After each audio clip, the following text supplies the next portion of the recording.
नमस्ते। आज हमारे पास एक काफी दिलचस्प विश्लेषण है।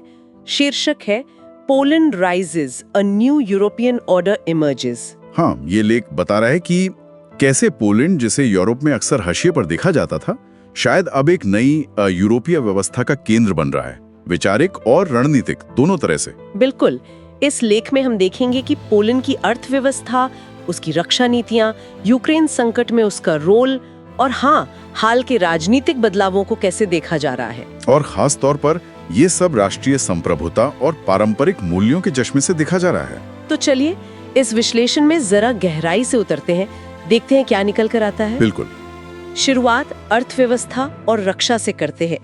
लेख पोलैंड की आर्थिक तरक्की पर काफी जोर देता है और इसे सीधे राष्ट्रीय हितों से जोड़ता है। हाँ, जैसे ये आंकड़ा कि पोलैंड अपनी जीडीपी का लगभग 5% रक्षा पर लगा रहा है, ये बहुत ज्यादा है। और जीवन स्तर की बात भी है कि वो जापान जैसे G7 देश से आगे निकलने वाले हैं। सही। और यहाँ लेख का जो तर्क है वो ये कि ये सफलता उन नीतियों की वजह से है जो बिजनेस को बढ़ावा देती हैं, बड़े पैमाने पर अप्रवासन का विरोध करती हैं और घरेलू श्रम बाजार को बचाती हैं।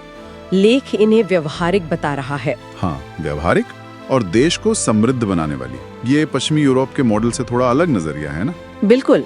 अब आते हैं सुरक्षा और यूक्रेन पर। लेख के अनुसार युद्ध शुरू हुआ तो पोलैंड ने लाखों यूक्रेनी शरणार्थियों के लिए दरवाजे खोल दिए। हाँ, और लेख इसे सिर्फ उदारवादी कर्तव्य नहीं मानता, वो इसे स्लाव एकजुटता और सभ्यतागत जिम्मेदारी का नाम देता है। ये दिलचस्प है। और पोलैंड एक बड़ा लॉजिस्टिक हब भी बना यूक्रेनी मदद के लिए। बिल्कुल, लेकिन जैसा लेख में भी है, अब इस रुख में थोड़ा बदलाव दिख रहा है। अच्छा, कैसे? पोलैंड अब अपने हितों को शायद ज्यादा प्राथमिकता दे रहा है। नेता जैसे कारोल नवरोस्की वो सवाल उठा रहे हैं कि भाई यूक्रेनी शरणार्थियों के लंबे समय तक रहने और देश की संप्रभुता में संतुलन कैसे बनेगा। तो स्रोत इसे क्या कह रहा है? स्रोत इसे एक तरह का परिपक्व रूढ़िवाद कह रहा है। मतलब उनके नजरिए में ये यथार्थवाद की ओर एक कदम है। समझ गई हूँ। अब राजनीति पर आते हैं। कारोल नवरोस्की की राष्ट्रपति चुनाव में जीत, इसे लेख काफी बड़ी घटना बता रहा है। हाँ, उन्हें एक इतिहासकार, राष्ट्रवादी और ट्रम्प समर्थक बताया गया है। उन्होंने वॉर्सो के प्रगतिशील मेयर को हराया। और स्रोत इसे पोलैंड की आत्मा पर जनमत संग्रह कह रहा है। हाँ, जिसमें सांस्कृतिक संरक्षण और पारिवारिक मूल्यों को चुना गया, ऐसा लेख का मानना है। वैसे पोलैंड में राष्ट्रपति पद ज्यादातर प्रतीकात्मक ही होता है ना? होता तो है, लेकिन लेख ये भी बताता है कि नवरोस्की की वीटो पावर बहुत अहम हो सकती है। वो प्रधानमंत्री डोनाल्ड टस्क के EU समर्थक गठबंधन के प्रगतिशील एजेंडे को रोक सकते हैं। अच्छा, तो उनका चुनाव एक तरह से परंपरा को महत्व देने वाले यूरोप का संकेत माना जा रहा है। हाँ, इस लेख के नजरिए से तो यही लगता है। ठीक है। अब ये न्यायपालिका में सुधारों का मुद्दा, इस पर भी लेख में बात है। और स्रोत इन सुधारों का बचाव करता है।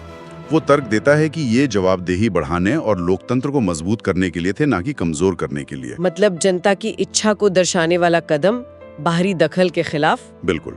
विदेशी फंड वाले NGOs या बाहरी अदालतों के प्रभाव के विरुद्ध, ऐसा उनका कहना है। और यूरोपियन यूनियन से रिश्तों पर क्या कहता है लेख? दिलचस्प बात है। लेख कहता है पोलैंड EU छोड़ नहीं रहा, बल्कि वो अंदर रहकर ही उसे बदलने की कोशिश कर रहा है। ब्रसेल्स को चुनौती दे रहा है। हाँ, कई मुद्दों पर, जैसे माइग्रेशन कोटा, स्कूलों में LGBTQ+ से जुड़ी शिक्षा, या फिर वो क्लाइमेट चेंज के नाम पर कृषि नीतियां, इन सब पर। तो लेख के हिसाब से EU का गुरुत्वाकर्षण केंद्र पश्चिम से पूरब की ओर खिसक रहा है। हाँ, और पोलैंड इसमें शायद सबसे आगे है, ऐसा स्रोत का मानना है। एक और बात, लेख नवरोस्की के चुनाव के एक बड़े वैश्विक रुझान का हिस्सा बता रहा है। हाँ, एक नए राष्ट्रवादी या रूढ़िवादी गठजोड़ की बात हो रही है, जिसमें शायद ट्रम्प का अमेरिका, ओरबान का हंगरी और मेलोनी का इटली शामिल हों। और पोलैंड इसका यूरोपीय आधार बन सकता है, ऐसा लेख संकेत देता है। नवरोस्की की ट्रम्प से मुलाकात को भी इसी संदर्भ में देखा जा रहा है। तो ये गठजोड़ किन बातों पर आधारित होगा? स्रोत के अनुसार साझा विषय हैं वैश्वीकरण का विरोध, संप्रभुता को सबसे ऊपर रखना, सीमा सुरक्षा और जूडियो ईसाई मूल्यों की रक्षा।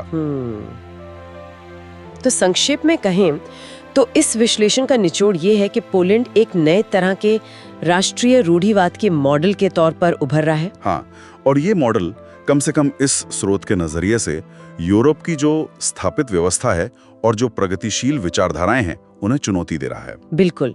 लेख का निष्कर्ष यही लगता है कि पोलैंड का ये उभार सिर्फ उसकी अपनी कहानी नहीं है, सही। बल्कि ये उन सभी राष्ट्रों के लिए एक मिसाल या दृष्टांत हो सकता है जो अपनी संप्रभुता, अपनी विरासत और अपने राष्ट्र राज्य को प्राथमिकता देना चाहते हैं। ये सोचने वाली बात है, क्या ये वाकई, जैसा स्रोत दावा कर रहा है, एक बदलती हुई दुनिया के नए ताने बाने की शुरुआत है? ये सवाल तो बनता है।